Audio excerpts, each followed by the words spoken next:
Over the last 12 months, we have been blessed to have been visited and heard the wisdom and words of some of Fresno's extraordinary authors. Today, we welcome back and add another name to the list of luminaries.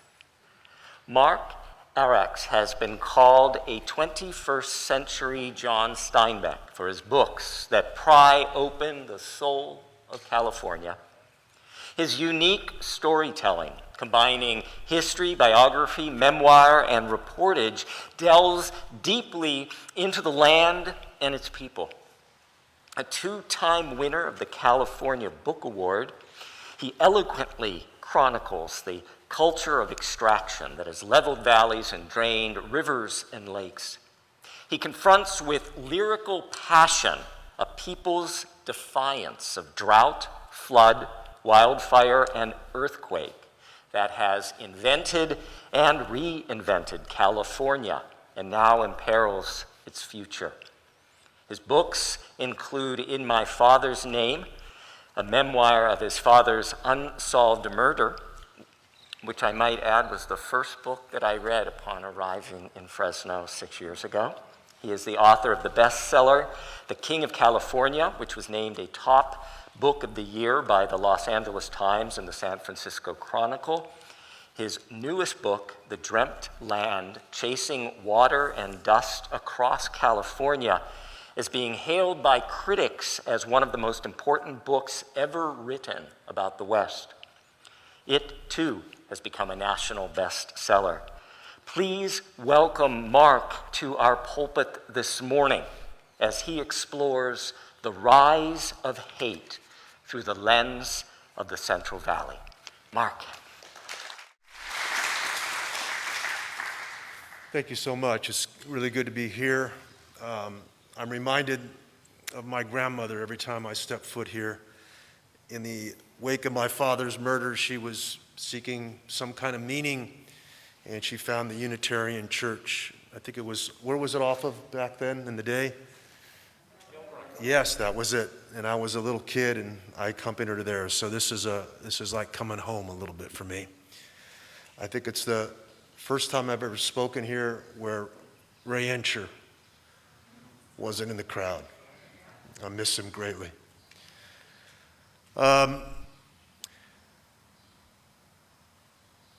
Was with my son made his way through the Dreamt Land. It's not an easy book. It's about it weighs 2.2 pounds if you read the hardcover.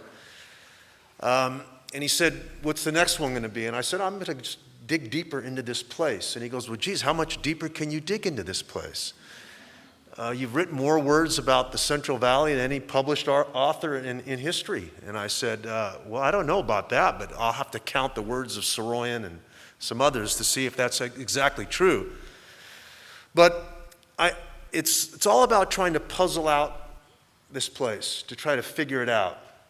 I think we're all born dumb to our place, and if we live life correctly, we become less dumb by the time we leave this place. And that's all I'm trying to do. So lately, I've been looking at, and I think this is something that became more urgent after the death of George Floyd, to look at our place and to look at where racism begins in a place.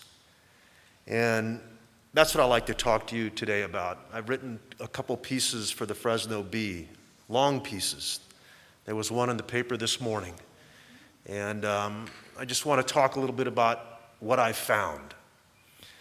So I'd like to go back to the year 1920. It sounds like it's ancient, but it isn't. You know, I think in the piece this morning, I quote James Baldwin, who said that people are trapped in history, and history is trapped in them. I think that's very apropos for what we're going through now. I think it was Faulkner who said, "The past is never the past." Something like that. More eloquent. So 1920 is a year when a man named Colonel Jim Boswell leaves the South His family are slaveholders, and he's been chased out of the cotton-growing South by the boll weevil, and he decides to come west to California to start up again. The West is a place to reinvent yourself. There's a couple different acts that you can have out here, second and third acts. So he arrives in the Tulare Lake Basin. Tulare Lake was the most dominant feature on the California map. It was 880 square miles at its peak. And 4 distinct tribes of Yokuts lived along its shores and fished its waters. They fished those waters in little tule rafts, and in the middle of the raft, it was cut out, and that's where they would spear the fish. And the lake was a shallow lake. The lake was the terminus of 4 rivers: the Kings River, the Tule River, the Kauai River, and in years when the snow melt was really, really profound, the Kern River would come up behind and join up with those 3 rivers, and they would meet in that flat lake bottom. It was so shallow that the Yokut women could fish for clams and mussels with their toes. So that lake had begun to go dry in the 1870s and 80s and 90s when settlers came here after the gold rush and started diverting the flows of those rivers. But it wasn't until 1925, 1930, after the Boswells and the Salyers started farming that ground, that they drained the lake for essentially good. Now, every so often, in spite of the contrivances of man, in spite of the ditches and canals and dams we built, that lake can come back in a flood year. But essentially it was gone, vanished. And there was an old Yokut curse. I love this curse. White man, you can take our lake, but the vestiges of that lake, the vapors of that lake, the fog, will menace you forever. We don't seem to get the Tule fog that we used to, but it still comes back. So the Boswells brought the plantation south to the west. They brought its mint juleps. They brought African American workers from the south to pick that cotton. And they put down an economy, a plantation economy that exists today. I had the great privilege of meeting many, many families in that book, The King of California, that I wrote with Rick Wartzman. I was driving down 99 one day, saw a shack off the side of the road near Pixley, and there was smoke coming out of it. I thought no one could be living here, but someone was. And I crossed the railroad track, went into a vineyard, came upon this house, knocked on the door. The house was on stilts. The door creaked open, and there stood James Dixon, 90 years old. He talked in a stutter. He thought I was there as a county inspector to come shut down his house. I told him no, I was a writer, and I wanted to know how he would come here. And he told the story of basically African American migration, not to the big cities of the north, not to the big cities of the west, but to the middle of California, where black folks could keep alive their rural souls. And I said, how many others are you here? He said, across Highway 99, there's a whole settlement of us. And that began for me a 2-year journey where I was privileged to record and write about the Black Okies. They were locked out of the cities by racism. They thought they had come west to a promised land, but what they came to was a place where Jim Crow was kind of prettified. It was made a little more polite, but the results were just the same. They were segregated. They were locked out of the cities. They had no water. They had to go fetch their water by pail. No electricity. And there I found them 70 years later. The children had left. The old-timers were there dying in the dust. I've got 200 hours of their oral histories preserved, and they're all gone now. So this is how we, when you come to the middle of California, you listen to the voices and you see the system. You understand that it really isn't that much different than the South. The South has been transplanted to the West. So when I'm trying to explain what I see in Fresno today, the hollowing out of the core of the city, what's left behind is some of the really the most grinding poverty in America, and the sprawl of families now to the river and across the river. I was seeing an ad the other day for Tesoro, what's this called? This Tesoroville, yes. Viejo, yes. Another McCaffrey Bonadelli project. And the faces in the ads were all white faces. I thought, my goodness, this is 2021. But this is what's being sold and continues to be sold. Sprawl, to leave behind, to crater out a city. Where did that cratering out begin? And it was in 1920. And let me tell you what I've discovered in the last 3 weeks as I've gone deeper into this story. My people, the Armenians, arrived in the 1890s, but principally most of them came in the wake of the genocide after the 1950s to 1920s. And we lived in a ghetto in and around Ventura and M Street, and across the railroad tracks were the Volga Germans, okay? African Americans hadn't arrived in that many numbers yet, only about 420 in the entire county. Latinos hadn't really arrived yet. But there was a ghetto, and it was Chinatown. So the first codes of California, the first institutionalized racism, were the restrictive real estate covenants that kept those tribes, those people in their ghettos.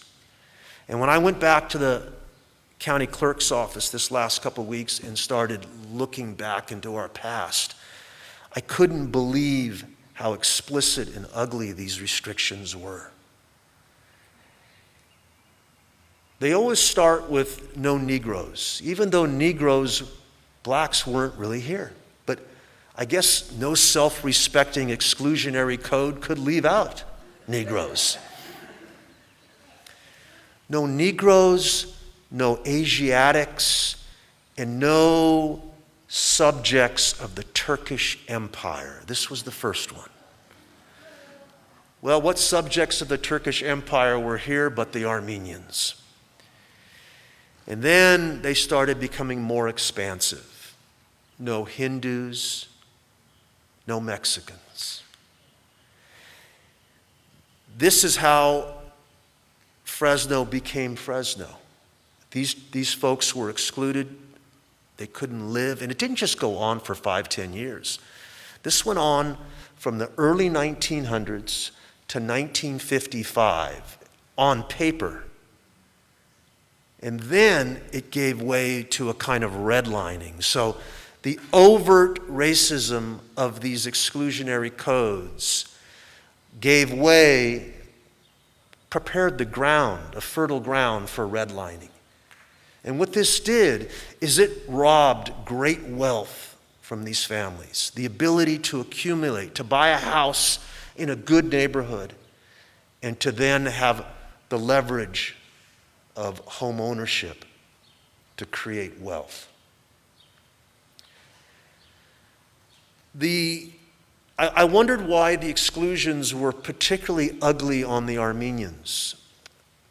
They mentioned once each of those groups I talked about, but when it came to the Armenians, there were 5 and 6 mentions. No Armenian, no descendant of an Armenian, no subject of the Turkish Empire, no descendant of the Turkish Empire, no lineal descendant of an Armenian.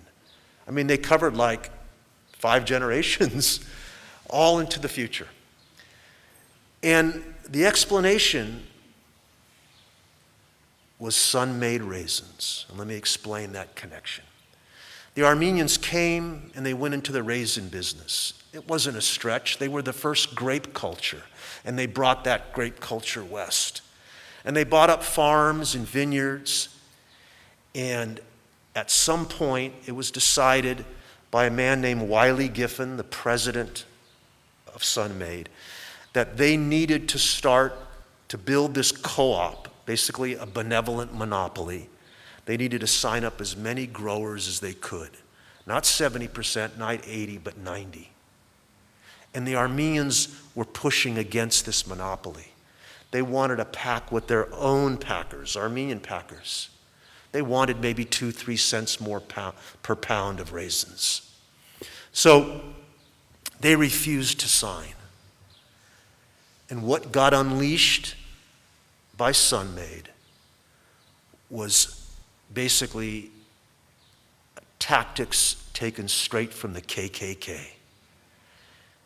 At 10 and 11 o'clock at nights, these mobs would show up on horseback and Model T Ford to these Armenian ranches, vineyards, bearing torches and ropes.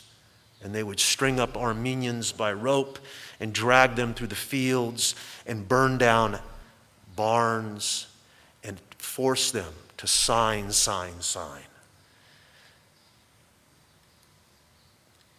This terror campaign ended up resulting in 90% of the signatures. But there was still defiance. Japanese growers were defying it as well. They faced this too. And so when you see the suburbanization of Fresno, you see 2 men leading the way. Wiley Giffen, the president of Sun-Made, joins up with a man named J.C. Faulkner. And they start building Fig Garden, 12,000 acres of land that they're going to convert into the grandest growing of figs and mansions in world history. They subdivide this ground, but they need figs to plant. And there's only one man that can provide 600,000 cuttings of figs to them. And his name is Henry Markarian. He's an Armenian, the fig king. So they go to Markarian and they get their cuttings and they plant their trees. But when it comes time to plant their houses, they put a real estate restriction that says no Negroes, no Hindus, no Asiatics, no Armenians, no lineal descendants of Armenians, no lineal descendants of the Turkish Empire. Our fig trees were good enough to go into northwest Fresno. Our flesh and blood was not. This is where the partitioning of Fresno begins. We are one of the most partitioned cities in the country. It wasn't enough that the railroad tracks separated the west side from the rest of Fresno. They then put Highway 99 to separate it even more. So when we're looking at structural racism, when we're looking at inequality, when we're looking at poverty here, you just have to go just beneath the dirt to find where it all begins. I think what the Armenian community is asking for now is an apology from Sun-Made, which is a century in coming, and also that a school be named finally after an Armenian. It's never been done. We've been here 140 years.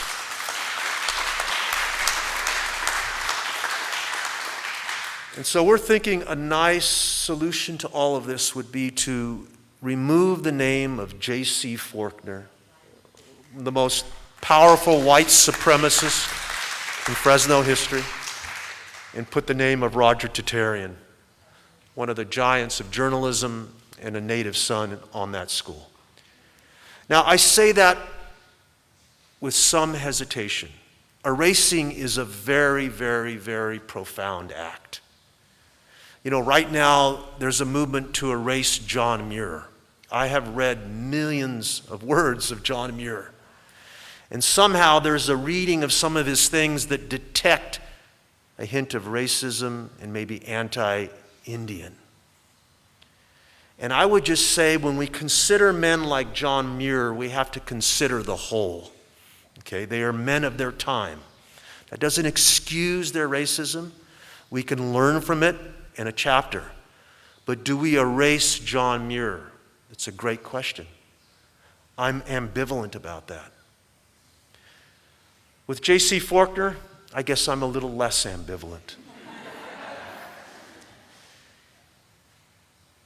His racism was overt. It changed the landscape of this city, and it continues to change the landscape. So I know I'm crossing a line here. We're not supposed to get into politics.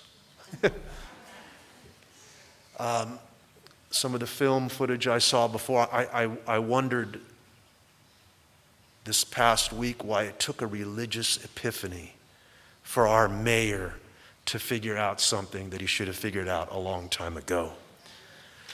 So, anyhow, I love what this whole place is about. It's great to share this morning with you. Thank you so much.